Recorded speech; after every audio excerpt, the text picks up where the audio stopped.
Good afternoon, good night, good morning, wherever you're at. Welcome to the BitLab Academy daily live stream. My name is Kelly Kellam. Welcome to the show. Make sure you're following me right there at Kelly Kellam. Boom, boom, boom. Make sure you're checking out all these socials down here. Hit that bitlabacademy.com. I put out a long newsletter yesterday with a lot of updates about what's going on. We got all the trading strategies, not all, but I think we have 9 new lessons that are going, basically filling out the trading strategies course, and we've got a lot more coming. Let me know, throw a 1 in chat if all the audio and visual, everything is working well. Also, let me know, how are you feeling? Are you happy? Are you sad? Are you bullish? Are you bearish? Are you just chilling because life is a playground and you're just playing it one level at a time? Hope everybody's doing well. Shout out to everybody here in chat. Crimson Caravan Company, first one in the chat today. Karen Swigart Harris, I saw you. I saw you got that new BitLab Pro. I saw it when the order came in. I was like, oh, my girl's got it. Learning, how you doing? I'm George 2, Tenacious B, Alexandra G, King Peasant, Justin Eubanks, Brad Guidell, how you doing, sir? You finally made it back on your Oregon Trail never-ending journey back across country, back home. It was so good hanging out with you while you were here. Who else we got in the house? Mitch Shaw, Rick Wilson, Jackson Crawford, a mellow fellow. Always mellow, always a fellow. How's everybody doing? How you feeling? If you haven't yet, let's get this going quick. Let's get the chat rate up today. Let me know, everybody in here, even if you've written it 100 times before, let me know, where are you tuned in from? What city and state or what country? I want to see how far reaching we're getting here. We've got over 7,000, I don't want to say followers because that's not what any of you are. 7,000, I think 7,210 or so people that are here in the community. None of you are followers because we all are working together. Big love to everybody. Hit that like button, hit that subscribe button, ding that bell. Let me know how you're feeling. Steven, what's up, my friend? We got a lot to go over today. Is $45,000 in the cards? And if so, of course, I think it absolutely is at some point. Is it in the cards this year? Is it in the cards by summer? Are institutions buying? We've got a lot to cover today, a lot of ground to cover. Before we dive into that, let me see. Before we dive into that, make sure you head over to BitLab Academy's Twitter page, which I will throw in chat right now. I'm going to sort of copy this. I'm going to post it in here. Retweet. To be entered to win. Boom. So go ahead, make sure you're following us there at BitLab Academy, which is at Academy BitLab. Follow, hit that retweet, hit that like button. You will be entered to win. I put out a fairly long, as I said, newsletter yesterday from the BitLab Academy website. If you go here, if you're not in the BitLab Insiders Club, which is a free newsletter, all you have to do is come to bitlabacademy.com, scroll down a little bit, you'll see this pops up. Put in your email here. Yesterday I sent out some charts about what I was seeing in the charts. I put out some charts and signals about basically what I was seeing on Bitcoin. Could we have called that pump? Could we have also taken a little profit at that resistance zone? Absolutely, we could have, especially using the BitLab trading stack. Outlined it all in there on the charts, as well as some new things that we're doing within BitLab Academy. New offering, a basically all-in package that has BitLab trading stack, BitLab all access to the courses and premium Discord, as well as the Ray Pulse indicators, which is essentially another indicator that you're only able to get if you got BitLab Academy. And essentially, we also, send out charts and signals, some weekly updates, discounts, all this kind of stuff. If you did not want to get the all-in package, there's also still available, but expiring this week. Give me 30 at checkout to get 30% off the indicator BitLab trading stack if you're just getting that, or the BitLab Academy courses. So use that while you can. In addition to that, I want to shout out, in addition to that, we do have of course, our premium Discord, and we added a stage in the Discord. I'll be doing the first event in there only for BitLab Academy members, premium Discord, the people that have access to that. Essentially, once a week minimum. I'll be doing more than that, but once a week, I'm starting the first one this Wednesday at 4 p.m. I'm going to be breaking down everything inside BitLab Academy, show some functionality, show some of the things that are available as well. That's just the first one. As well as talking about what's going on in the charts, a little bit of an AMA, so it's not only going to be focused on the functionality of the new BitLab Academy, but it's also going to talk a little bit about what's going on in the markets and have direct access for you BitLab Academy members.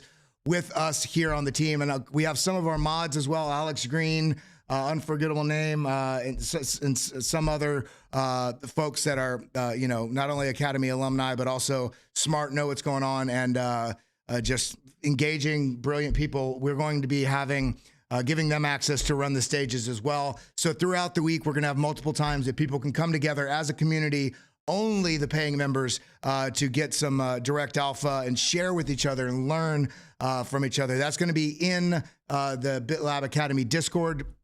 When you log in at the very top, when you go to the BitLab server, the BitBoy Lab is the name of the BitLab Discord. Right at the top, you'll see above the browse function, or right around the browse function, there's something that'll say one event. Click on that, click interested, and you can join us on Wednesday at about 4 p.m. So 4 p.m. Eastern time.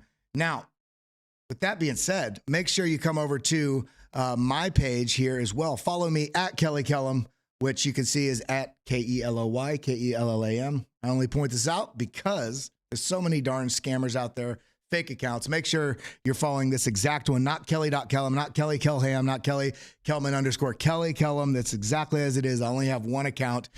Make sure you're checking that out. And again, make sure you come over here to the at Academy BitLab, hit that retweet, hit that like button, follow us here. You get entered to win. We will be drawing on Friday.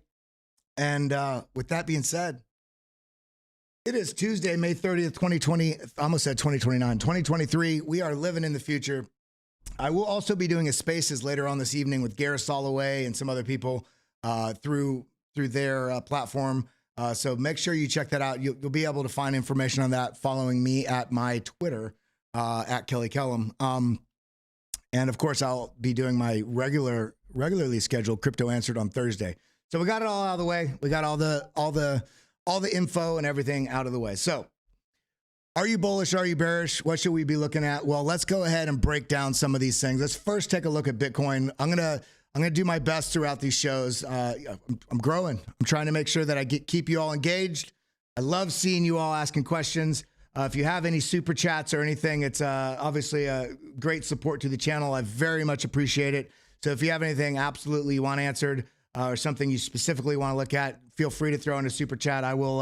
I have my basically mods Discord open, and they ping me in case I'm not looking. So we will absolutely get those things answered and addressed. Now we got 55 people in the room, only 32 likes. Let's hit those likes. Now let's look at Bitcoin, and we're going to be kind of ping-ponging back and forth between charts and some of the things, the context of what's going on in the market. So here's Bitcoin. I'm going to go ahead and turn off the mesopic feather and just zoom in here.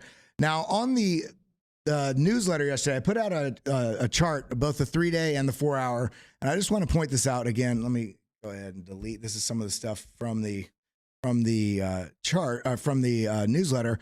We could see right here. What was I pointing out here? Well, I've talked about this a little bit on the stream so far, but on this, we can see the relative extrema has these candles green. The reason these candles are green is because this is tied in to the coding in the data set that we're pulling information from the relative extrema. When this is out to the downside, this is bullish pressure. That's why these are green. And we can see this, anytime these are out, this makes these candles on the price action green.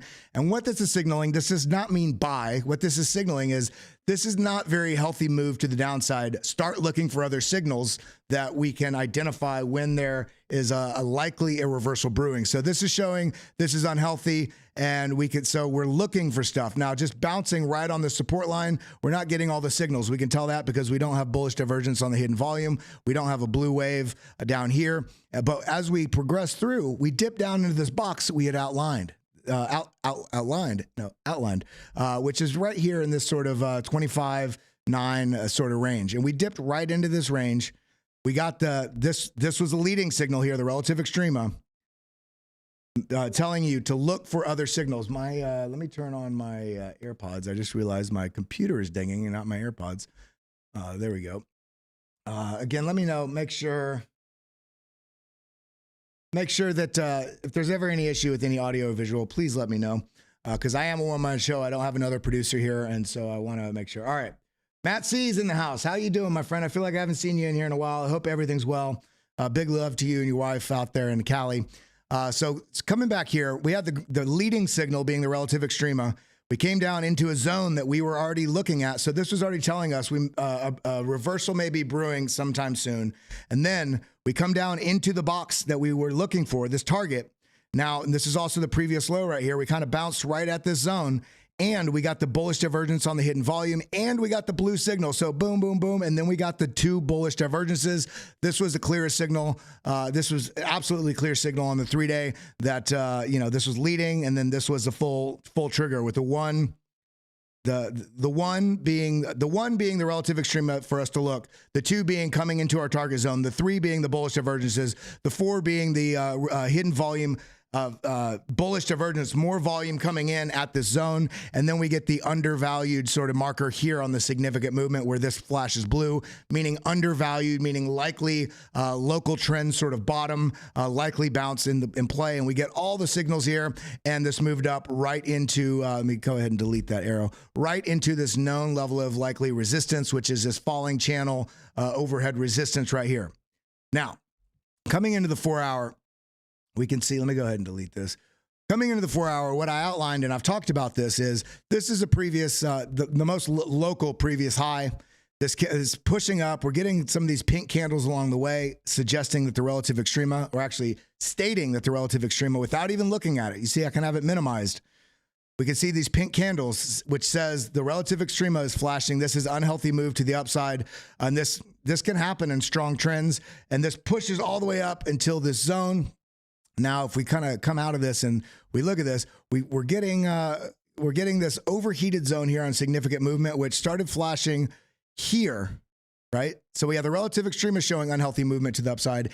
And as of this zone, let's see, as of this zone right here where this flashes red, we're getting into very overbought territory, and then we come into the zone. So even coming here where this broke through, this would have been, if you were swing trading this or scalp trading this move to this move, this would have been a very easy take profit or a potential short depending on what your strategy is. Now this pushes beyond it, sucks right back in. Now the question here was, is this going to get rejected and come back down and test the lower bounds again? Well, as I outlined also in the newsletter and I mentioned yesterday on stream, the line for me really, the bullish case is if this pulls back, which you're going to have pullbacks in bullish movement. Shout out to Army Piper. How you doing? The bullish case is for this to get rejected, which we need to have. We need to have push-ups, pullbacks, push-ups, pullbacks. The key is what's the dominant narrative? If the push-up and pullback results in a higher low and then a push-up breaking the previous high, that's when you're in that bullish trend. In this case, we get the push-up, we got the rejection and a pullback, and the line that I put is this previous high of this local range right here, 27,515, 27, maybe a little lower, 27,480, basically this region right here. And we did get the pullback, which is bounced sort of in this zone. We bounced right in this region, and now we got the push up again. And as I outlined yesterday, there was a likelihood that if this was a bullish case, they're still going to need some consolidation, likely push up and sort of getting trapped in this zone to move as such. And this looks like currently what's happening. The question still is going to be on any pullback here, are we able to hold this level? Now, if we lose this level, what does it mean? Well, let's go ahead and do option F from this wick low right here to the top right here. And as I also mentioned yesterday, we have the 38.2 or 0.382, which is 38.2% retracement from this high.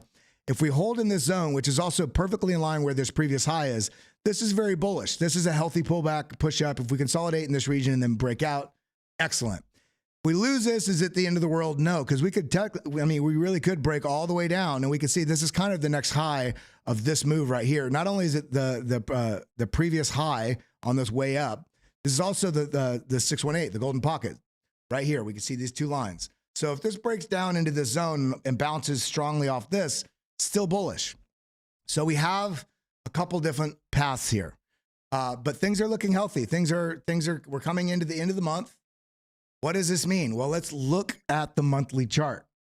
It's fun to look at the 4-hour, but it's going to drive you crazy if you're not looking at the macro. So let's look at the macro. So I'm going to go ahead and zoom out here. And as it looks right now, let's go ahead and we're going to turn this off. We're going to delete all these away. We're just going to look. Okay, so bullish, bullish, bullish, bullish. Now let's go ahead, go to the Heikin-Ashi candles. Heikin-Ashi candles showing candles that it's much easier to understand the trend because essentially you're looking at the average volume, where the price is and the average volume on each candle. So in this case, the average volume and the average price per volume on these candles has been bullish. And so we're seeing a very clear trend. You see how this works? Because if we look at it this way, this is Heikin-Ashi candles, which you can see right here at the top of my chart. If you're only having one, all you have to do is click this little down arrow and add a little star to Heikin-Ashi or any of the other types of candles you want to see. And you see you get much clearer trend definition. Now, if we come here to the traditional candles, we can see, you know, green candle, red candle, green candle, red. Now, why are mine white and gray? It's because I use relative extrema, which paints these, as you can see, it paints the candles green for when things are basically not healthy to the downside, or pink when not healthy to the upside. And so if we look, it's more clear if you look at this on a 4-hour chart. You see how this looks this way. Now, if we delete, remove all indicators, if we put this on traditional candles, we can see like this, very clear trend, very clear trend, very clear trend. If we put this back, we see it's different because you're seeing it's a different way of looking at the data in each price action candle. And it's worth looking at different candles. Now, coming back to our full setup, I just wanted to point that out in case anybody's new here. If we're looking at this as it is on the monthly, we can see that we're getting a little bit of a rounding here. Is this going to fully break down? Well, we had an expansion of bullishness, a little cool off, expansion of bullishness, a little bit of cool off. And we see right here, this is a potential reversal candle. And we kind of fulfilled that because we did come down and test, then expanded very bullishly up. We got a little bit of this sort of spinning top. This was a doji. This is a little bit of spinning top, potential reversal, which we kind of have fulfilled. It hasn't broken down as far. If this does result in this sort of reversing back to the upside, what we will notice in Captain Hindsight mode in a month or two is the fact that this is basically an expansion of bullish momentum with small pullbacks along the way. So all things looking at this are healthy. Now, we are seeing that this is a little bit of out of context right here. And why is this? We're getting bullish movement to the upside. This is showing this is out of context. Well, if we think about everything that's going on in the market right now, not just Bitcoin, but the correlated markets, and I have some news stories we're going to bring up here in a second that really exemplify this. Everything has been so uncertain. We had the strong push up in January and February, right? And March, and then a bit of a pullback. We had a little bit of a pullback here, and then just explosion out of that pullback. But there's so much uncertainty because the looming debt ceiling crisis that, maybe now has been temporarily avoided. Let's be honest, it's not avoided. Just kicking the can down the road, and that can is only getting bigger each time we kick it. This is, there's so much uncertainty in the market. Everybody's wondering what's going to happen with the interest rates. Everybody, with equities, with the strength of the dollar, with war in Ukraine, all the things. And so because of this, there's been quite a bit of a supply shock, meaning there's being a reduction of available supply available, which I think in some ways is driving the ability to have upward price movement. But there hasn't been the healthy amount of increase in buying pressure and money flow and all these things that really signal when the relative extrema is showing that things are really healthy movement or unhealthy movement. You see this aggregate momentum cloud right here. This is what I'm talking about. This cloud. This cloud right here. This is if we come down to the 3-day. You get a bit more data. This is when these candles on the relative extrema are within the cloud, meaning it's within the healthy range of movement and has the correct pressures underlying to support the movement, whether it be up or down. When the candles are outside of this, this shows that this is unhealthy movement within this trend. And in this case, look at this, green, green, green, green, green, unhealthy movement to the downside, bounce to the upside.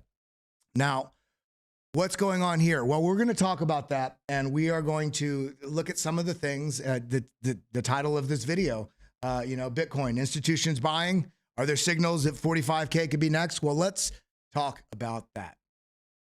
First, everybody, got my little cup of coffee here. Man, I cannot believe it's the end of May 2023. Life is just flying by. Okay, let's go ahead. Hop back into the charts. If you haven't yet, I told you, come over here to bitlabacademy.com. I'm going to be breaking down those indicators a lot on the show, as well as talking about a bunch of stuff. If you want to get the indicators, come here, go to BitLab Indicators. That's where you get them. And I do want to say, again, anybody, if you have ever been a member in the past, ever, even if it was a year ago, even if it was for one day, if you've ever been a member of BitLab Academy in the past and you've canceled, go to bitlabacademy.com, log in. You can still log in, even though you're not paying anymore. You still will have an account to log in. You're not going to have access to anything, but you can log in. Once you log in using the same email and password you did before, log in, come to my account. And then once you go to my account, come over here to subscriptions. Once you hit subscriptions, go to, this are a bunch of test orders that I was doing. We were figuring stuff out. Come to your previous membership, click view. And then you can, once you do that, you can resubscribe. Where's this? Oh, that's why, because this is, let's go. You'll see, boom, boom, boom, boom, boom. Okay, right here, view.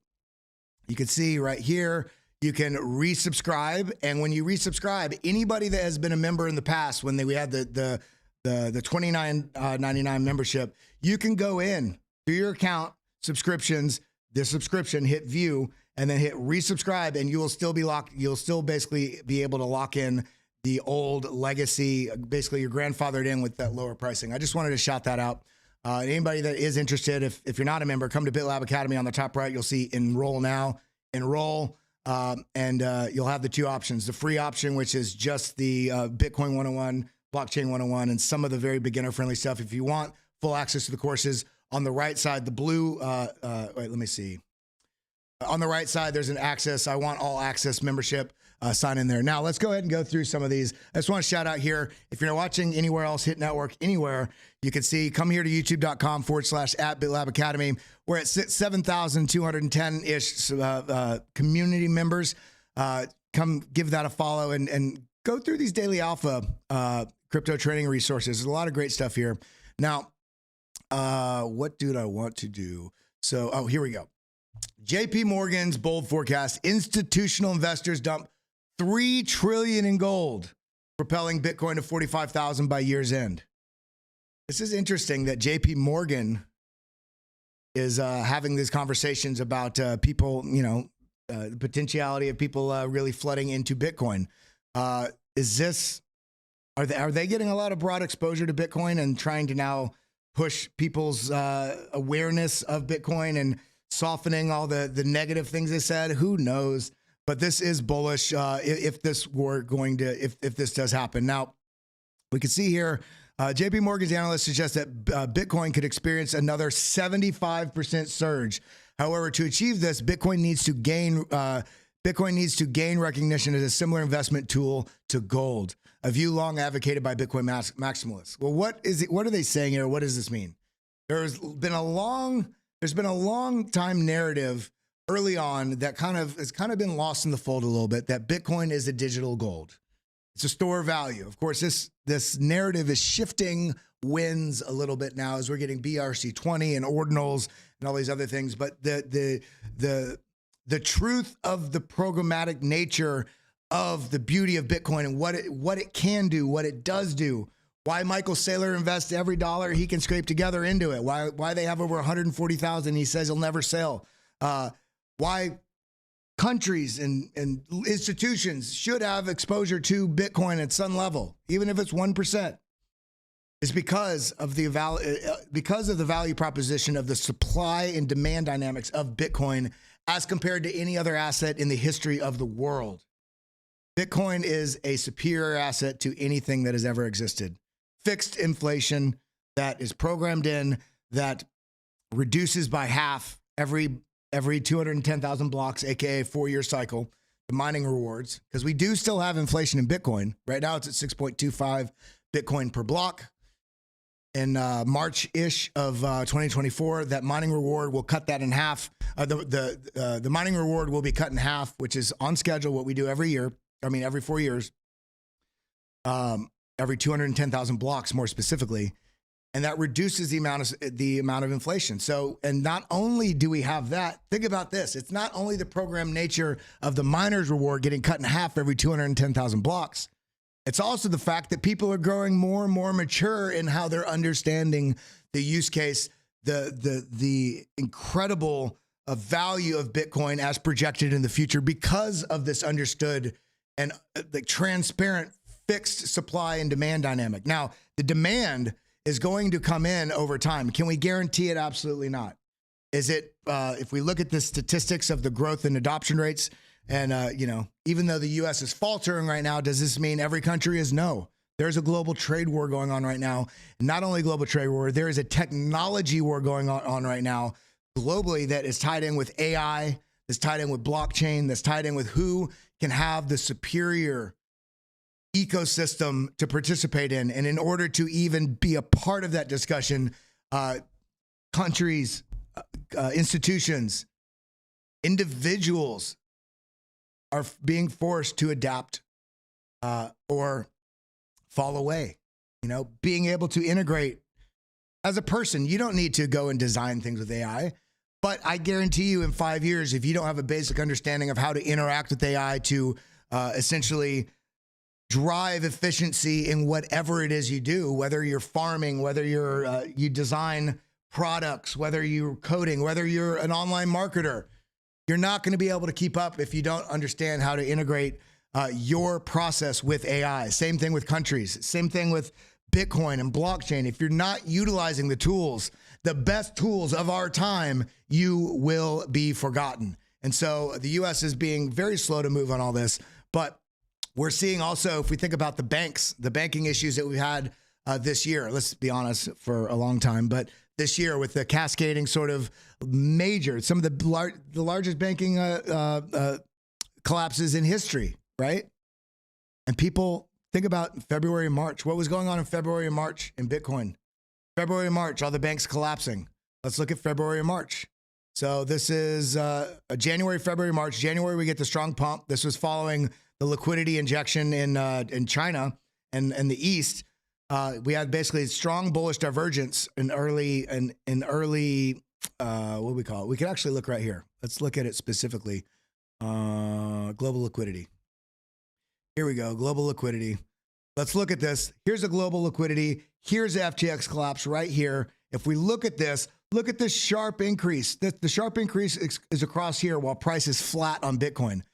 Bullish divergence of liquidity equals soon to be explosion in price for global assets, right? What happens? Boom, we get the strong sort of move to the upside. Not only do we have this bullish divergence on liquidity as opposed to Bitcoin price, but we also had strong bullish divergence from this point to this point on RSI and stochastics and many other metrics over, multi-week, multi-month sort of time frame.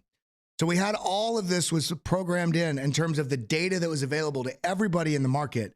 We had data to show us that, maybe we're coming into a bottom. We have a liquidity then come in that just catalyzes this move to the upside. And then not only that, this was that catalyzation of the move to the upside. We broke through this. And then basically from this point to about here, this is when banks were collapsing. And what's price doing? Do we have a little bit of downside? Yes. Rocket back to the upside. We're having price move up in Bitcoin while banks are collapsing. So we're starting to catalyze the general zeitgeist of people around the world understanding that Bitcoin can perform. I don't necessarily want to call it a hedge, but Bitcoin is an alternative that you can self-sovereignly hold and have. If you don't want to hold it completely outside of not holding anything else, that's fine.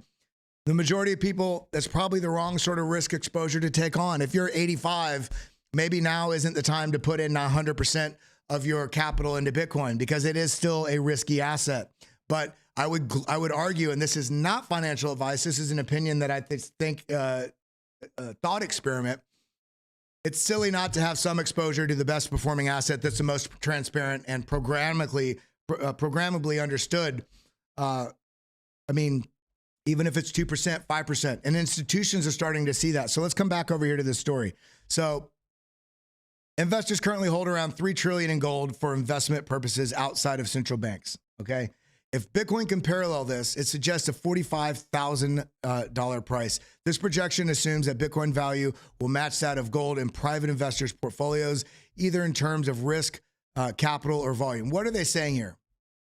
If investors are holding $3 trillion in gold, And there's this argument, or there's this speculation about when that switch is going to happen. And the truth is, everybody's looking for the switch to be like this. Like all of a sudden people get it and there's going to be this huge liquidity pouring into Bitcoin. That's not the way things work typically. There's going to be a slow burn that ends up going parabolic. And I would argue that we've been part of that slow burn for the last since Bitcoin started, but not really.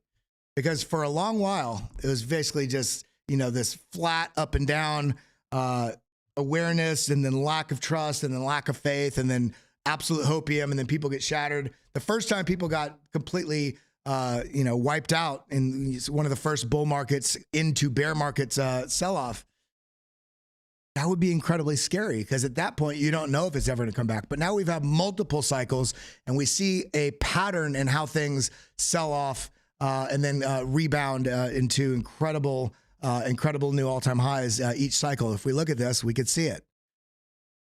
We can't see all the way back, but if I pulled up the BLX, which I don't want to do right now, but we could see these strong, this is never coming back. This is never coming back. In fact, if we come over here, come on, 99 Bitcoins. Let's see how many times Bitcoin has died.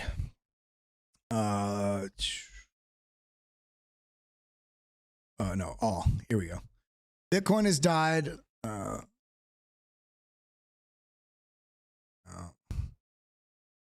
thought it was more than that, but this is basically just showing the number of times they called Bitcoin dead. Okay. I don't know why. Yeah, it's many more times than this.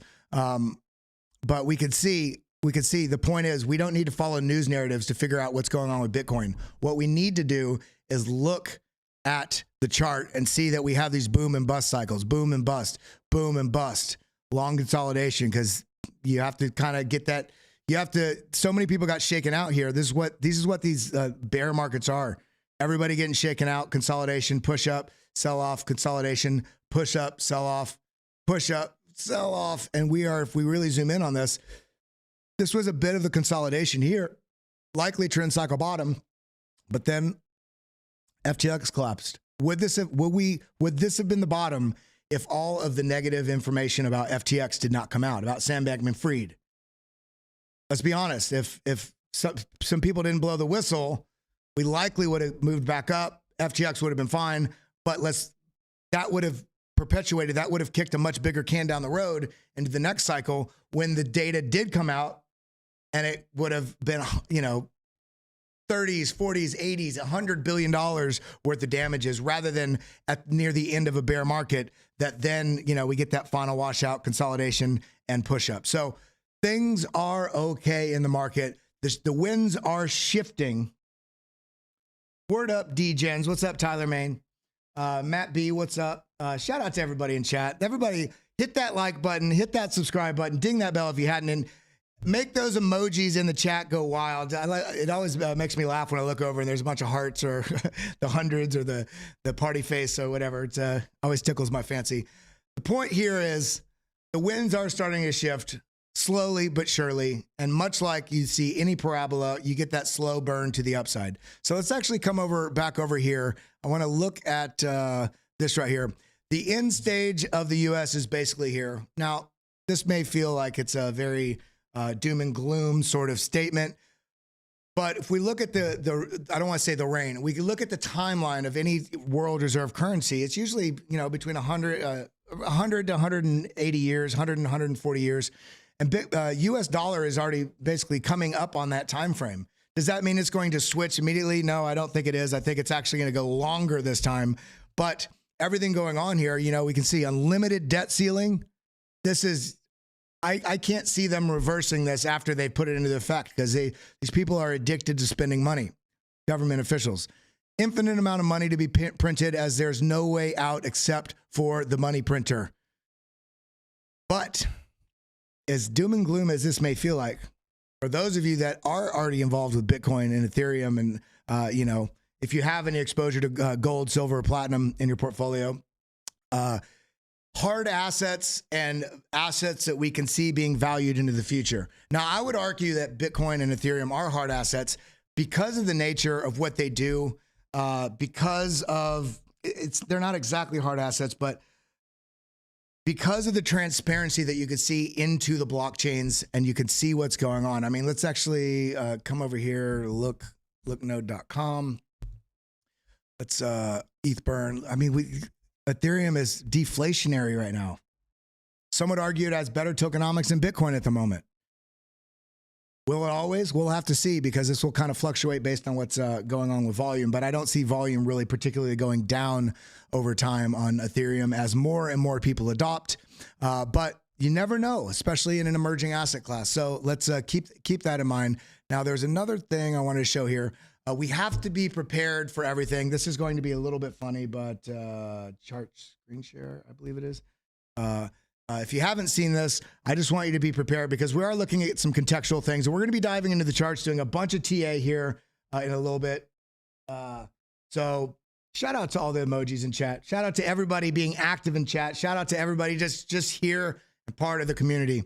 But we want to make sure that we're not just being a victim of our emotions every time the price moves, because we are excited to get that best position. And this is what it feels like when you do that.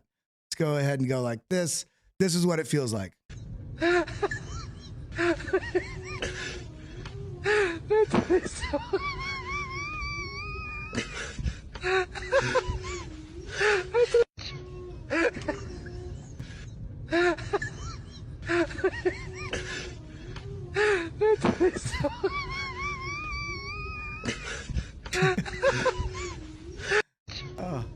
But that's what it's like. And I want to make sure people that watch this channel don't feel like that. And it's hard. It's hard to escape that. And what essentially that's exemplifying is running before you learn to walk. So we're looking at contextual things. We're looking at broad markets. We're looking at digital assets specifically.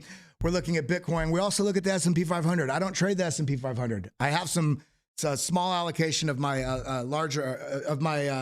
long-term sort of traditional asset exposure, which I do hold really as a nod to my mother, because she's so fiscally conservative. She would be heartbroken if I didn't have some exposure to it. But I don't trade it. It's just in like a Vanguard and ETF kind of longer term sort of a retirement account sort of exposure.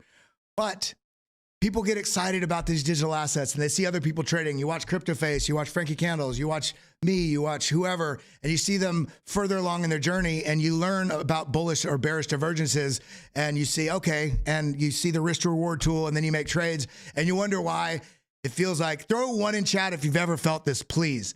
Okay, when I buy, the market goes the other way, it goes down. When I sell, the market goes the other way, it goes up.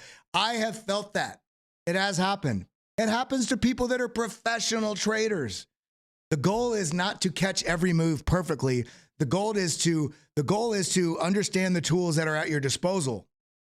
Indicators, price action, volume, data, context, and stack those into probabilities to where you can hit trades at some sort of regular basis with good capital risk management so that you can have a winning profitable hit rate.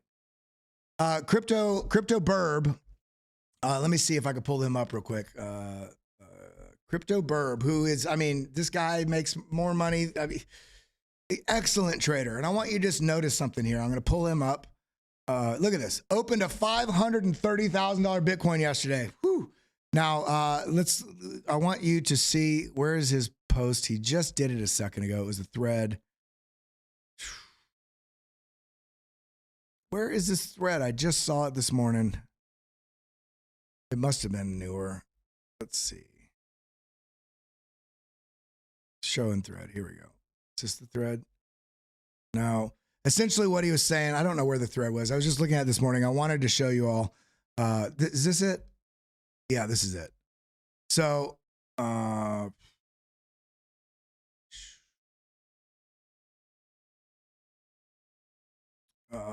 is it? Essentially, he's saying it doesn't matter.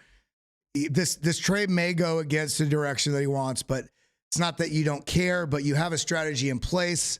Where is it? 30%. I don't know where it is. Essentially what he's breaking down is He said, you know, his strategy when he trades only requires to have about a 30% hit rate, meaning 7 out of 10 trades don't go the way he plans and he gets stopped out. But being stopped out shouldn't make you feel like you lost the trade, and you shouldn't want the trade to have to work. You need to be okay with the trade not working so you don't start moving your stop losses, because you know it's going to go that way, because you end up moving your stop losses. Maybe you actually end up finally getting stopped out after you move your stop loss several times. But then it's such a large percentage of your, you moved a stop loss from 1% down to where you end up losing 6% or 10%. You do that 7 times in a row, you're losing most of your capital. You've got to have a fixed strategy and know that every trade you do could go the opposite way, and be okay with getting cut out of 1% or 1.5% or maybe up to 2%. Not on leverage though. So because if you're doing 5%, an actual 2% on the chart, but you're on 5x leverage, that's 10%. That's a 10% loss. It's a 10% loss on that trade. So you need to be okay with the trades going against the way that you thought they were going to go, but you're looking at the macro, the midterm, and the micro, and looking at these broader things. Now, several people in the office, and I still think it could happen. Several people in the office here at Hit Network, and AJ Wrights Crypto was on here yesterday, suggesting he really thinks it's going to come down and tap this 24K, 24.5K level. It very well could happen. Let's go ahead and look at my other chart here. I am sort of in the mode, and it's okay to have differences of opinion between you and friends. I'm sort of in the mode that I do think it's possible. If it does happen, I think it's gonna be a very quick wick. I'm actually leaning a little more bullish. If this does come back down, I think it's going to likely form a higher high and push up, barring any drastic change with what the debt ceiling. Let me go ahead and mute that. Barring any sort of drastic change of what the debt ceiling deal is, or we get an interest rate hike of 50 basis points or something in June, which I don't think is going to happen. I do think we'll get another one, but I do think that we're going to have some sort of bullish move in June, where a lot of people are thinking we are going to go back down. But I'm prepared either way. Now, coming back to the other stories I wanted to cover. So this is right here. Bitcoin BTC to hit 30K as early signs of institutional buying appears. Well, why did the other one say 45K and this one say 30K? Well, first off, realize to get to 45K, you've got to hit 30K, right?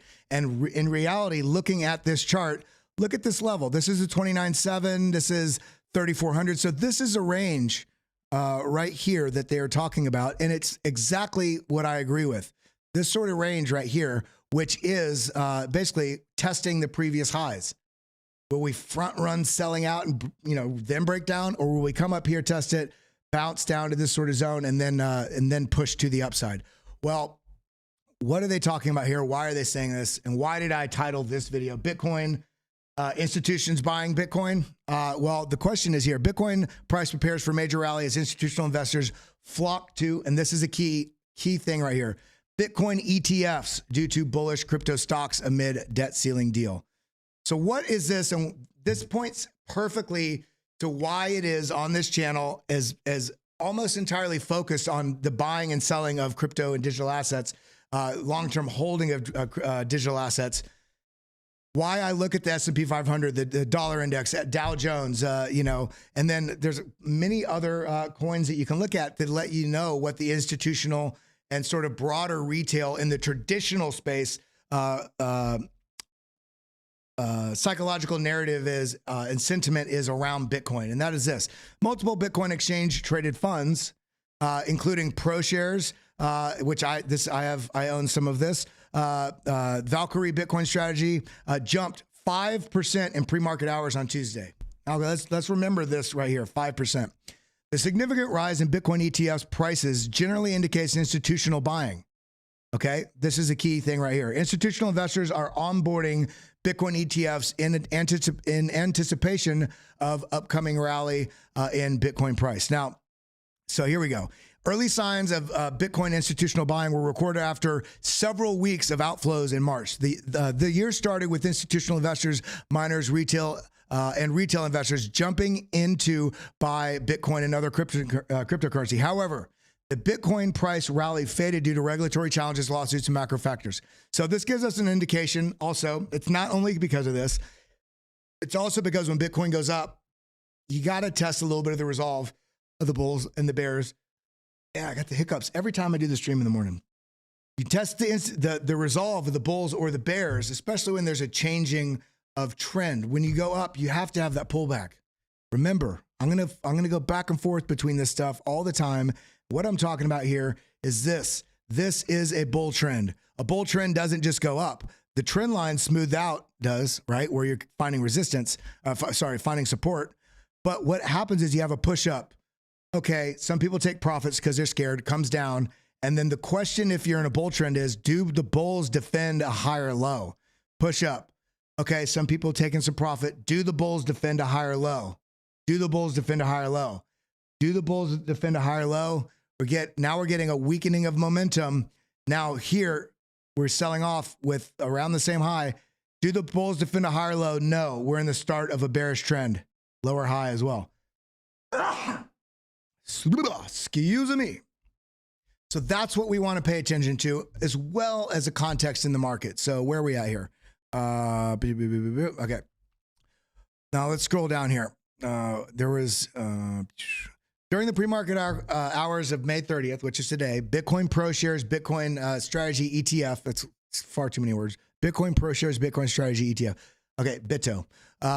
Jumped 5% to $16.19. And Valkyrie, Bitcoin Strategy, rose another 5% to $10.87.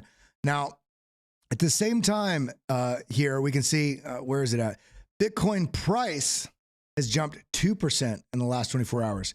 So there's a little bit of a bullish divergence on this data. This is what I'm getting at. There's a bullish divergence on the data of the institutional and broad-minded retail exposure to Bitcoin, where we're seeing the prices of these traditionally traded, traditionally exposed assets, meaning if they're not going on to Coinbase or Binance or Kraken or KuCoin or a DEX to buy these ETFs. They're buying them, on the traditional stock market. And we can actually come over here.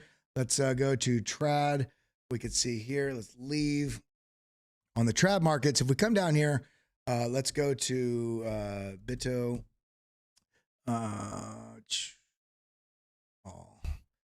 BITO Pro Shares ETF. Here we go. Now, let's go ahead and make this large.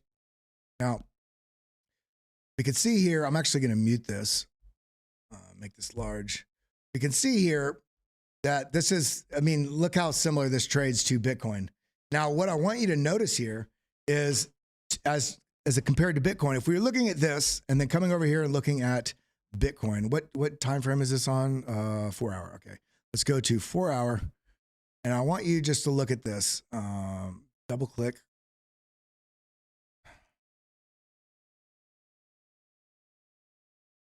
Now I want you to see how pronounced this is. This is a slightly higher high. This has a bit more. If we look at the range low, up to this, that's 9%, okay? Now this range low, let's look at this. It's about 6%, 5-6%. So there's about a 4% bullish divergence on this BITO ETF, showing that institutions have far more money than the small amount of retail exposure and interest that we have currently in Bitcoin, okay? Meaning in the traditional market, I mean. So when we're seeing these large ETFs, which remember, BITO is also this specific ETF, there's already been some exposure to some pension funds, some other large investment hedge funds that do 5% allocations of those to basically investment into these sorts of things. So if you're seeing a larger sort of increase in the price action on the BITO Pro Shares ETF, it's a little bit, it's not always going to be, but there's a little bit of a foreshadowing of increased interest or basically money coming in, bullish divergence to the spot price on Bitcoin. So if we are seeing, as we saw here, we are seeing that there's a 5%, there's a 3% disparity there. 5% increase in the traditional asset exposed to BTF. And what does this mean? First off, what is an ETF? essentially what an ETF is, especially a Bitcoin ETF, is a exchange traded funds, right? Where essentially they are buying. Grayscale has been fighting to get an ETF here for quite a long time. They're also suing the SEC over being rejected without due cause. Essentially what they're doing is they're buying, as their own institutional entity, they're buying a bunch of Bitcoin. So they're holding Bitcoin. In a way, I can't say this specifically, but in a way, MicroStrategy is kind of loosely like an ETF because what they are, MicroStrategy, their market cap before getting involved with Bitcoin was around $500 million. Now it's worth about $5 or $6 billion because of how much exposure they have to Bitcoin. So by buying MicroStrategy stock, you're directly getting a very tightly correlated asset to the price of Bitcoin, because as Bitcoin prices go up, the value of MicroStrategy will go up because of their holdings of 140,000 Bitcoin. Now, when we're talking about ProShares or Valkyrie or these other Bitcoin ETFs, actual ETFs, they're buying and holding a bunch of Bitcoin, and then you can buy a share, which is why the ProStrategies is like 16 ProShares. I mean, is around $16 because you're buying a smaller share of their exposure to Bitcoin. So that's a traditional asset way of getting exposure to an asset for people that may not want to, may not need to, may not have any idea of a desire to go and learn the new crypto asset ecosystem. They can have exposure to Bitcoin through somebody else buying it and then buying a share of that business. So that's essentially what it is. Let me go ahead and take a pause here. Let me look at the chat, see what's going on in the chat. Anybody got any questions? Anybody got anything to say? I have $400 on the side. Well, that's that $400 you owe me, right, Alex Green? I'm just joking there. Throw that into an asset. Alex is one of our lead mods here. He is a lead mod here. He's on the team. Alex, let me know, what's the number one asset? I'm not saying it is the number one asset, but what is an asset that you, with that $400 that you are looking at waiting for a particular price point to deploy? Or are you just broadly waiting for one of the many things you're looking at to hit something like a very exciting? Sheba M, Kelly bringing the alpha. Thank you for that. If any of you have not hit that like button, hit that subscribe button and ding that bell yet, I don't know what you're doing. It's the easiest way you can help this channel stay around, make sure we can pay the rent, pay the light bill, and let YouTube know you like this kind of crypto content. So hit that like button. We got 195 people in here, 113 likes. How about this? If we can get over 200 likes in this stream, I will give $100 in, what should we give it at? Well, we will give 100. We'll do it in USDT so that you can deploy it into whatever asset you want. Let's get this over. You know what? We got almost 100 people, 200 people in here. So let's do 200. Let's just do 200. We'll make it easy. We'll do a random drawing. And by the way, that random drawing, in order to win, if we get over 200, the random drawing is going to be of today's tweet right here. You got to follow us. So follow us at Academy BitLab. You got to hit the retweet and you got to hit the like button right here. You will get $100 in USDT. So you can put it in any asset that you want. So come over here, get involved. Let's see if this is being driven up. Now it's kind of going up. Let's see. Did Alex Green answer? Alex said, good question. I allocate 10% into trading portfolio that I use as liquidity.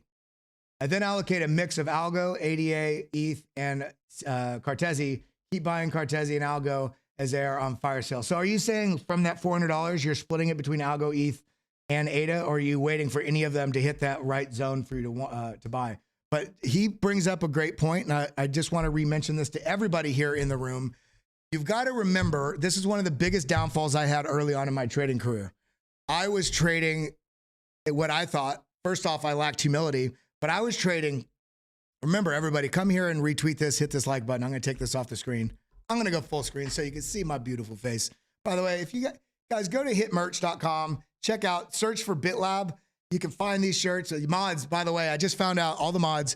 I thought that Morel had, when I gave him the order, that he had packaged and sent all these to you all. And that's not what he did. He ordered them. So the shirts just came in here. So I will be getting these mailed out, I think tomorrow. I'm sending all those, the merch out to all you guys. So I just want to let you know so you weren't wondering if I forgot. No, there was just miscommunication in how it was ordered. So I will be sending them out personally today. But with your portfolios, you have to make sure that be humble, be human, meaning acknowledge that you're human and that you don't need to be so damn hard-headed, that you can learn from other people. I have lost everything I have twice. I don't want you to do that. Why did I do that? I was spot trading like what I felt like was a god. I was killing it. I traded from about $1,000 up to $100,000. Okay. And then I was like, you know what? I'm just going to leverage trade this. I'm going to be a millionaire by next week. And I lost about nearly $80,000 in the matter of about 2 days on like 2 or 3 trades. And it was because I didn't adjust my risk management. And it was because I was trading my entire portfolio like an absolute schmuck. So I deserve to lose it. We deserve to lose everything we've ever lost because that's what the universe wanted us to do in that moment. It was a lesson we needed to learn. Now, does it hurt? It hurts terribly when it happens, but it's the best thing that ever happened to me. And so I would just want to really emphasize with all of you that when you do trade, that you have an allocated portfolio for trading. So if you, let's say you have $1,000, you should only be trading on about $100 at most. And it doesn't mean trade on $100 with 30x leverage so you can make it worth something. No, trade conservatively and kill it over time. And those interest, the interest compounds over time and you make a great deal more money. So, and on the $100, if say you have $10,000, you're trading on $500 to $1,000. This is not financial advice. This is strategy that I've seen. I'm just sharing it. Do with it what you will. Do something that fits your strategy and your risk exposure.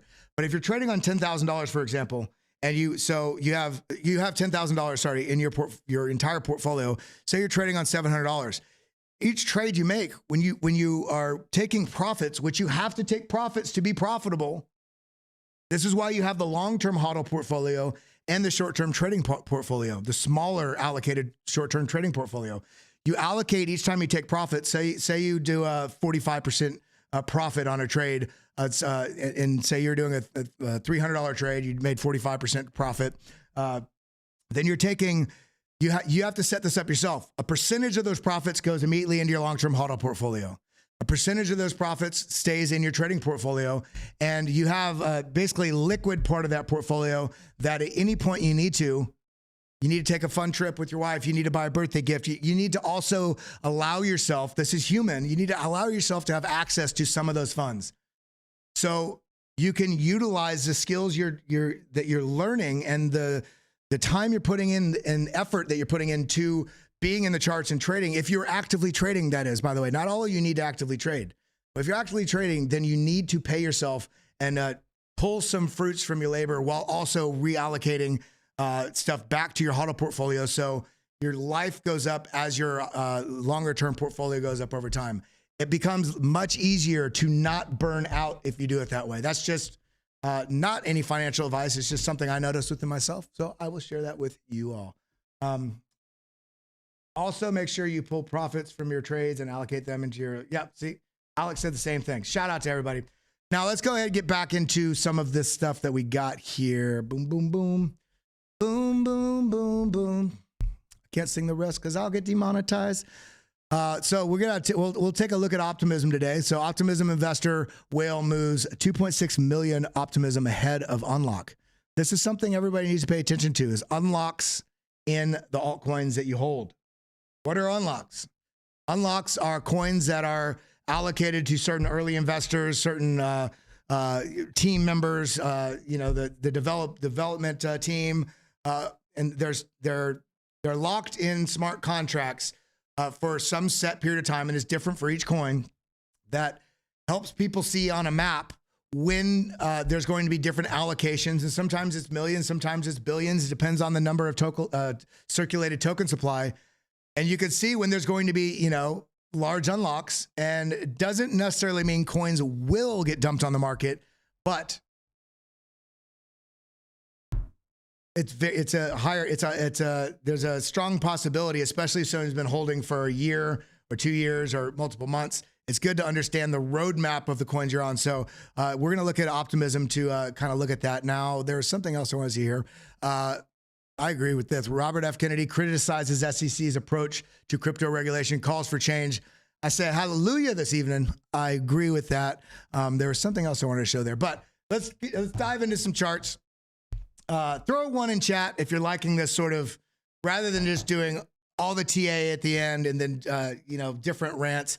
I'm trying to integrate the show to keep people interested in sticking around longer because they like what they're seeing. We're getting some things maybe you didn't know you wanted to see, but I'm trying to keep people interested so I can also pepper in stuff that maybe you thought you weren't interested in so you can understand the broader context of what's going on of things.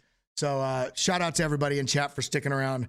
Let's go ahead and look at what's going on. Now, I do want to show a little bit of hopium. Now, is this model broken? I would argue no. Some people would say the Plan B model was broken because how far we went down. Well, you know what? Nobody called this model broken. We are this far above it. So that argument is absolutely stupid. Well, we're so far below it. Well, look how far above it we are here, okay? So on the sort of stock to flow model, basically giving a sort of fair value, sort of where price should be based on how much supply and demand there is over time. This is suggesting that currently that's about $78,000. And we can see in all previous cycles, broke above it, came down. We had some time here. Let's see, this is all the way from November 2011 all the way to December 2012. So a year under it and then back above it, support. And then here, this was below it from, where's my there? Was December 2014 all the way to, man, 2 years, almost 2 years below it, peak up, back above it, and then below it again, all the way here. So things are still fine. But at some point, it's very likely we will be hitting that $78,000 level. I don't think it's going to be this year. Some people are arguing that we could have an all-time high this year. Is it possible? Yes. Do I think it's likely? No. Now let's come over here. Addresses with over 1,000 Bitcoin. And we can scroll down here, lookno.com. We can see that this is starting to slowly, this was a sharp decline, okay? And now we're getting a slight floor here that is slightly ticking up. If we zoom out on this, it looks, you can see this angle, this roundingness. So we really want to pay attention to this because this could, if we do get a sharp increase, like for instance, if this sells off, one of the things I'll be looking at, if this sells off as indication that this will likely just be wash out to the downside is if we get a spike in the larger wallets and smart money buying in. We can also see this here at long-term supply, long-term holder position change, this right here. We can see right here, look at all these long-term holders, the strong hands buying into when this pullback here, look at this strong, this somewhat thought to be smarter money buying on this small dip right here. They didn't really buy on this dip. They're still offloading, taking profits because this wasn't sure yet, these two price levels. But now we've broken up. We're in that $30,000 range. And on the dip here, smart money, long-term money was buying. Now we have a couple other charts I want to look at here. This is another thing. I think I put it out the other day, the Newpool. Weird name, but a very useful chart. The net unrealized profit and loss. And just by the way, just going to shout out BitLab Academy right here. If we come back over here to courses, we can see in the all new BitLab Academy, by the way, it's all new content, all videos.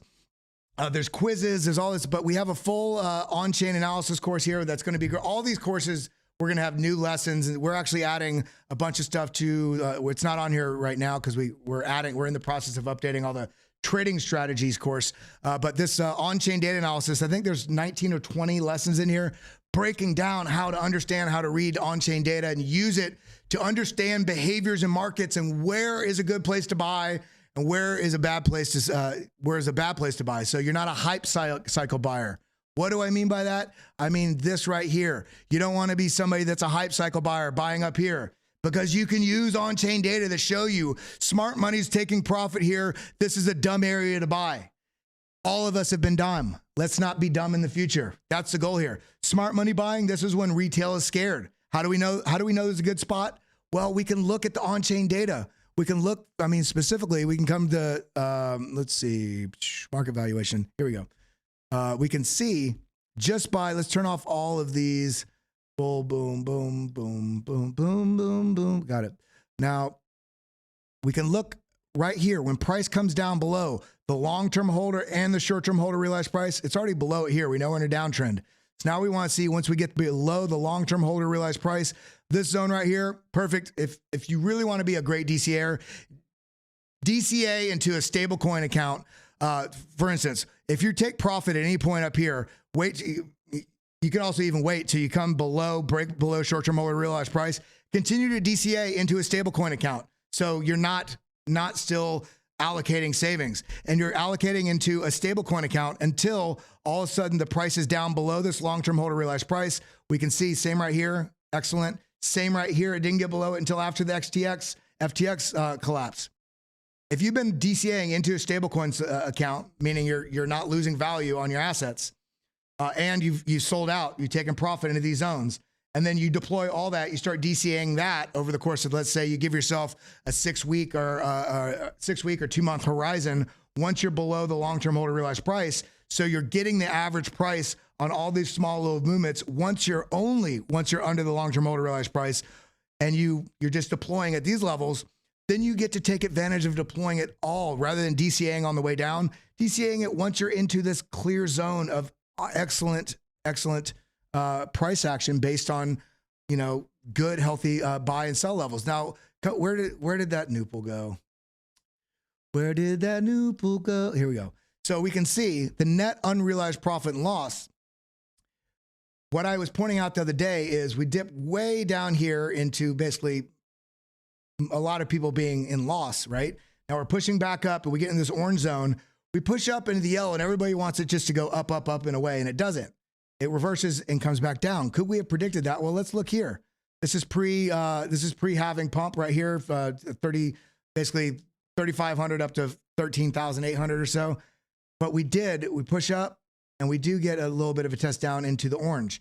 Now the question here is, how similar is this going to be to like this in 2015 where we had the push up? We're getting a couple taps in here and a long consolidation. Is this going to be a top and we pull back, which is some people are going to argue, or are we going to have a larger push, or are we going to have a little bit slower winded push to the upside that is almost like a slowly trickle up consolidation? I think there's a lot of things at play here and we got to pay attention to this, but this pulling back and dipping into this, if we really zoom in on this, pulling into this, dipping into this orange zone again, and then now breaking back out of this, do we have another leg up to retest this zone here, to potentially test this zone here? Well, let's talk about it. We do see on the net position change, this is altcoins, coins going onto exchange or coming off of exchange. What we want to see before a large push up is a supply shock. What causes a supply shock? Less available Bitcoins to trade. What does that mean? If coins are being held in a private storage on a ledger or Arculus or BC Vault or a private wallet, that's not immediate liquid Bitcoin to trade. Now, what we can see by looking at this chart is when people are preparing to sell, we can see coins coming off, meaning they're coming off of exchange. This is what this is, coming off of exchange into private wallets, private hot wallets and cold wallets. Now, look at this. When price gets to a high, right here, we can see this crossover right here. Right here is when all of a sudden coins start coming back onto exchange, which kind of led into this, the market weakening here and selling off, because now these cold storage coins, these hot wallet coins held by individuals and institutions, people are preparing to sell. We can tell that by moving on to exchange. This does not show selling and buying. This shows preparing to hold, preparing to sell, essentially. And we can see right here the same thing, preparing to sell, and we get a little bit of a sell-off, and this comes all the way through right here where all this green is on this chart, and then this flips back. If we kind of zoom into this right here, this flips back. This is where we got up to that near $31,000 level. Let's see. Yeah, this is the FTX collapse. I was just oriented. I didn't see. This is why you always look at all the data on the chart.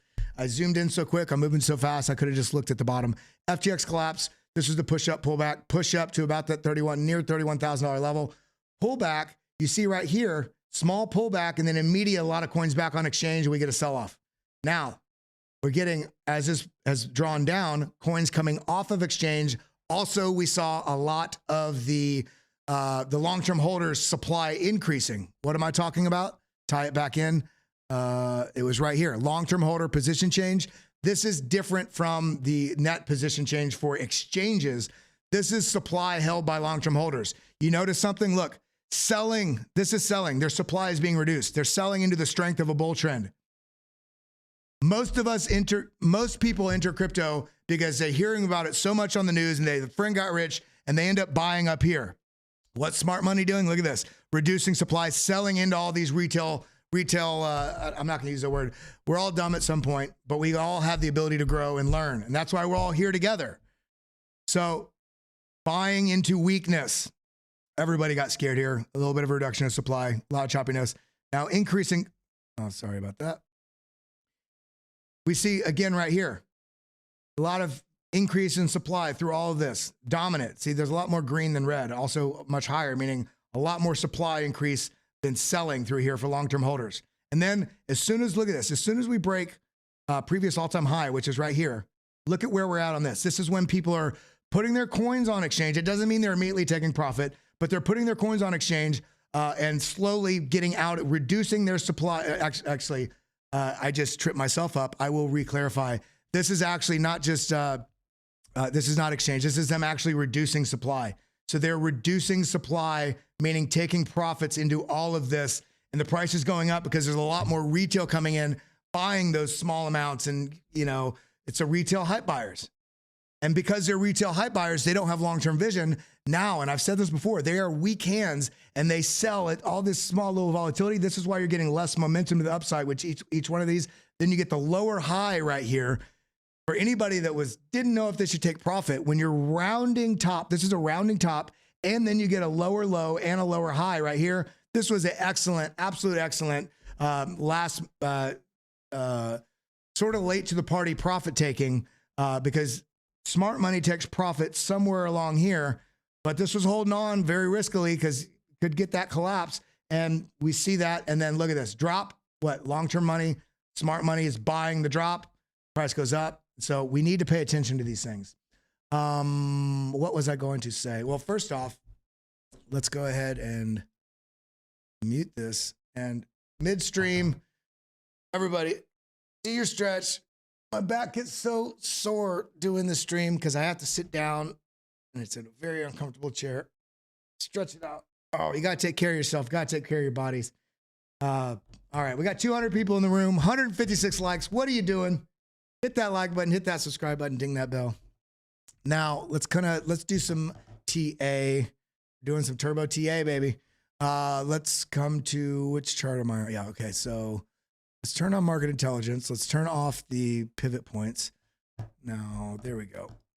Now, what are we looking at here? What's going to happen today? Well, let's go ahead, zoom out. A little bit concerning what I'm seeing right now. Pushed up. If we really zoom, I always forget you could press command and zoom in specifically on it like this. Okay. So this is, we got a lower high right here. This is the level I'm what? Oh, got the chart up.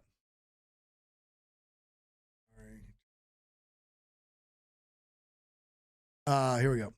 Letting you guys know because all of you are going to ding me. Your chart's not up because it's delayed. So we got a lower high here. We do have the overheated zone right here. Boom, boom, boom, boom, boom.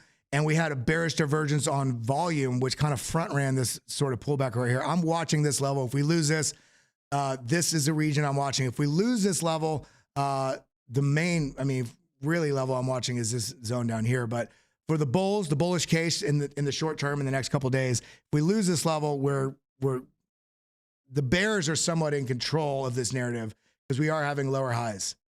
So if we lose this bullish case, I am looking for lower lows. Lower side of this range. So if we lose this, I think it's likely. I think it's likely we won't hold this golden pocket if we lose this level. There is a possibility. There's a lot of volume traded in here. This is the point of control. So when we lose this, I'm going to be looking at all the momentum indicators and watching for any sort of increased volume, bottom signal here on significant movement. I'm going to be coming down to the 1 hour and seeing if the velocity is going to hold. But look at this on the 1 hour. See, I did not see this, and it's good we did. Look at these volume anomalies. These are volume blocks here on the mesopic vision. This will be available soon in part of the BitLab. It'll be an additional thing, part of the BitLab whole trading suite. But we're finding support right in this order block right here. If we do lose this, then this is a little bit of hope right here. This has been an interaction point of the volume block, not only over here, but also here. So this could be the secondary bullish case. If we do lose this on a washout of liquidity, which is happening right now because people are going exorbitantly long or exorbitantly short because there's sort of a battle of the ultimate bullish case and the ultimate bearish case. So if we lose this level, I'd be watching 27,160, and then we got both of these blocks here. This is why you look at multiple time frames.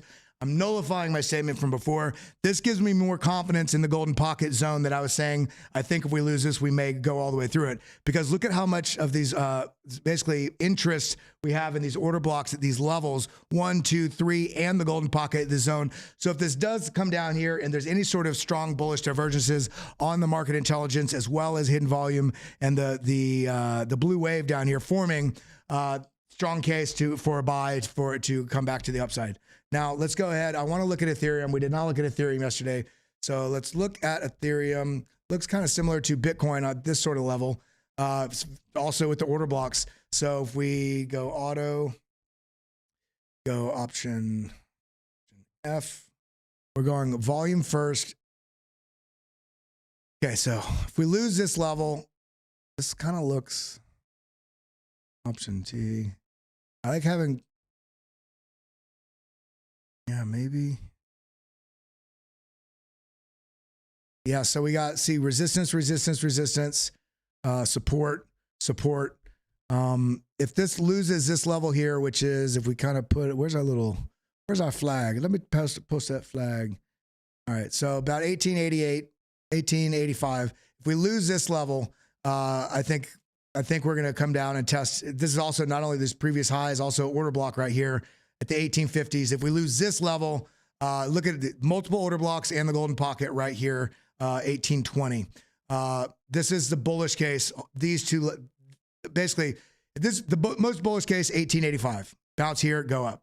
If we lose this level, then I think we're going to be somewhere in between, find ourselves on the weaker bullish case down here in the 1820 to 1850 region. If we lose this, similar to Bitcoin, then it does signal that there's going to be weakness coming back into the market, and we may be even testing all the way down here to the 1775, 1760 sort of zone, which would also be this larger macro trend line. This is Ethereum. If we come over here, let's look at, let's come here. We're going to look at Cardano. Cardano, there's a lot of lines on this chart. We can also look at another chart that's a little bit cleaner. Let's go. Okay. See how you can have different charts to look at it in different ways. Let's go ahead, double click on this, turn off the pivot points. I have these on for you guys more to show some of the functionality of the indicators. But okay, so daily, blue wave flipped gray, then red. We can see here on the bottom. This does look a little bit like, this does look a little bit like we're forming a bit of a rising wedge. We're on the same. Why did I not see that on this? Oh, yeah, I did. It was just a different time frame. So daily, yeah, this is broken out of this falling wedge, rising here. We have very red wave and the relative extrema and bearish divergence. This is looking relatively weak, but it looks weak because of the levels it's at. Red relative extrema candles all the way up. Here we could see coming into a known zone. All these are looking like they're following Bitcoin in the risk on, risk off narrative. 2 days before June 1st, and there's something that we all need to be aware of. On June 1st, when this happens, it's not like all of a sudden all the pressure's off. There's a couple things that are scheduled to be happening after June 1st. The debt ceiling stuff should be sort of resolved. the Hong Kong and the digital assets are supposed to start being, but it's not going to be an immediate liquidity flow. I think there's actually a potentiality for a little bit of a sell-off in early June that then washes out that bullish liquidity, and the bearish liquidity comes in, only to then set up a massive short squeeze going back to the upside around June 11th to June 16th or so. That's what I'm thinking. So we need to sort of pay attention to this. This very well could break up, and as I said yesterday, if this breaks to the upside, we immediately have this longer term time frame resistance line, sort of spider line here, which could get rejected just shy of 40 cents. So just because it starts breaking out, this does not mean up and away for Cardano. It could happen, but I think it's going to be contingent on some of the news. Remember, we also have the XRP case coming up, and the XRP case is going to have a ripple effect, all puns intended. It's going to have a ripple effect on the market in terms of what the narrative is in terms of securities and what the SEC can and will or won't be able to do based on that what do you call it, lawsuit. So they had the Hinman documents released. That's going to set some precedent and some basis for other legal proceedings that may happen in other cases with SEC lawsuits. But the determination of what happens with XRP and the SEC could be one of the things that does jolt the market into having liquidity pour into it. If there's more confidence from institutions and retail alike, institutions will lead the way on this. If there's more confidence about what the SEC can or will do or aren't able to do in regards to securities laws, because, for instance, say they get slapped down, maybe the XRP, to help the SEC save face and make this move faster, maybe they come to a settlement, but there's precedent set about XRP not being a security, or what the laws are around this, aka clarity on regulation. This will have a ripple effect through different assets that are in the space. Algorand, for instance. Algorand, we'll look at that next. Algorand being one of those coins that was recently slapped with a lawsuit, or at least included in a lawsuit. I think it was against Bittrex. I could be wrong there. But it was one of the exchanges also showing that they were selling unregistered securities, and they listed Algorand as one, which is one of the reasons why the price dropped. Is the product any less great? No, the Algorand's phenomenal. But the speculation about the certainty of whether or not it's going to be involved in a lawsuit or not is what's driving the price. So you can see, if you believe in fundamentals of something, and you can see the speculative value of something, the speculative value around worry and uncertainty and FUD drives something down, maybe that creates an opportunity. But you have to have a calculated risk on what you're determining. Is that a good opportunity? Just because the speculative value drops on something and it does have strong fundamentals, it may not be a good investment. It may be a good investment. It depends on how you're weighing your options and also what happens with the SEC and the XRP case. Now, did I get something? All right, so XRP is coming up right on this trend line right here. This looks, man, I did not even notice this. This is on the daily. Let's look at our broader indicators. We're getting a little bit of a red signal, which can kind of be understood. We're right at resistance. We have 1, 2, 3, 4 bearish candles. We can see right here on the relative extrema. See how it says bearish down here?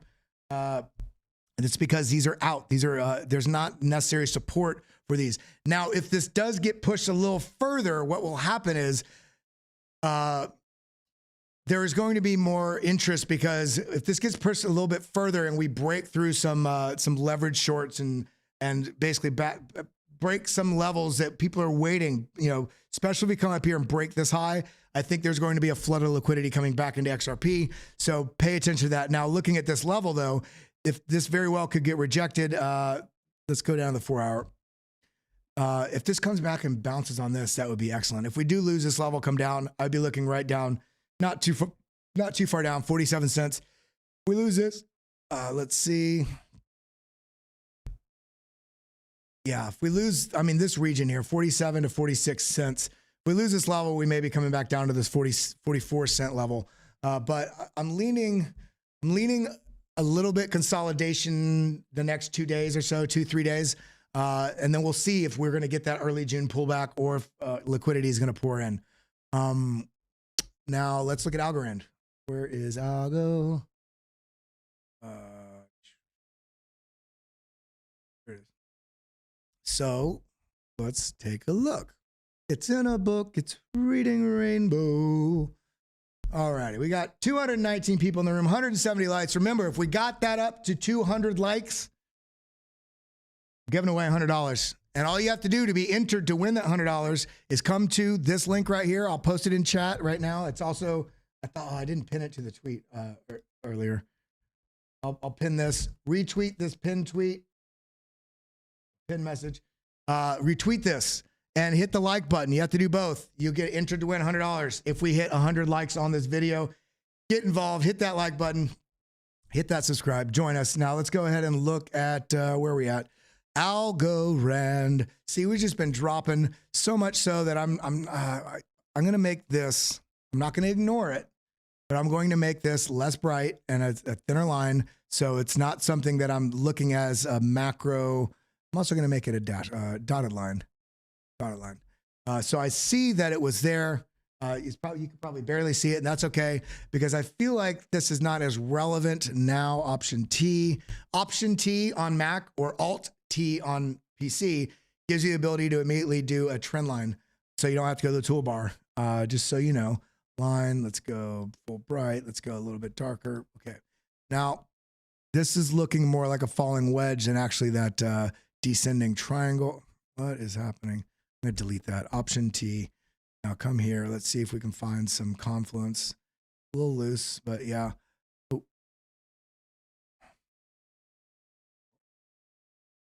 I'm gonna make this. Sometimes you gotta clean up your charts. You had something you liked before, but it may not be as relevant. So this is what you do. So yeah, this is looking good. So this is a bit of a falling wedge, giant falling wedge for Algorand.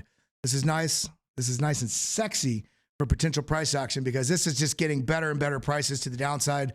Now with this, I saw this inverted cup and shoulders, everybody. This is cup. This is the shoulder, right? No, the inverted cup and handle right here, cup, handle. And I basically, the measurement from this was not, what was that measurement from? Yeah, up, option T, boom, to the shoulder. There.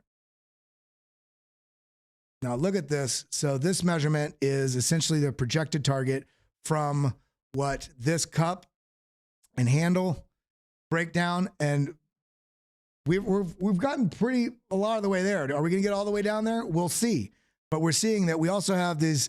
Yeah, I mean, this is looking relatively weak, but coming into really good zones. So on the daily, we're coming into, look at this blue zone on the significant movement, which remember, these blue waves it's a grouping of a bunch of different momentum indicators, reading all of them, calculating it with its own algorithmic way that shows when a lot of different signals are showing that we're coming into a very undervalued zone.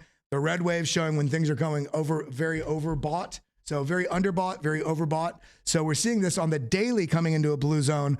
A lot of intermix, but the dominant, the momentum it's trying to fight its way up here. We see, let's come down to the 4 hour. We got 183 likes. We're gonna have to push this. Maybe we'll push this $100 to tomorrow. See if we can get it up then. Now look at this. So we're getting a lot each time it's pushing down. It's just kind of getting forced down. It looks a little, I don't want to say manipulated, but it's getting a lot of push down. But right here, small push up and immediately unhealthiness push down, but just strong, immediate. As soon as it tried to get pushed down, strong and immediate, out of context. It's very choppy looking here. Out of context to the downside, we're seeing bullish pressure. You see this?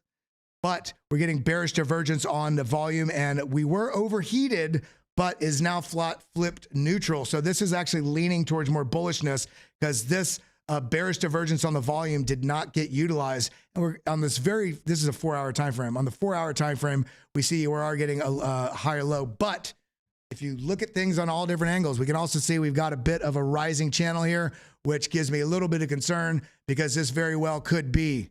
It could be, it might be. Will it be down, sideways, down, sideways, down? That's the question here. If this does lose this level, we may be, coming down to this target down here at 12.32, 12.35 cents. That's what we're looking for. If this does break down, maybe a little bit further. Now, what we can do for the last sort of bit, delete that. Now, what we can do here is I want to go option F. No, it's not going to be the one. So let's go from here. You got to experiment to find where there's confluences. Okay, this looks about right.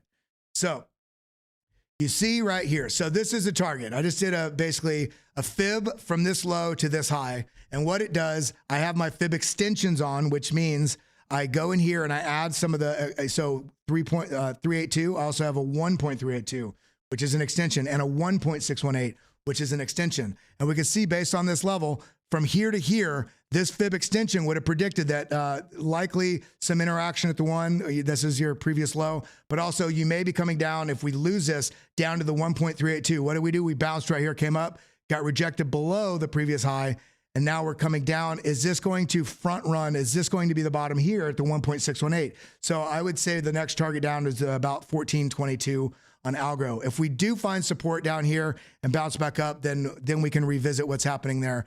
But that's what we're seeing. I got to say, I love each and every one of you. If you learned something in this channel today, throw a 1. If you learned something on every show, put a 2. If all I need to do is improve so I could actually teach something, put a 3. I hope I don't get any of those. It's just a joke though.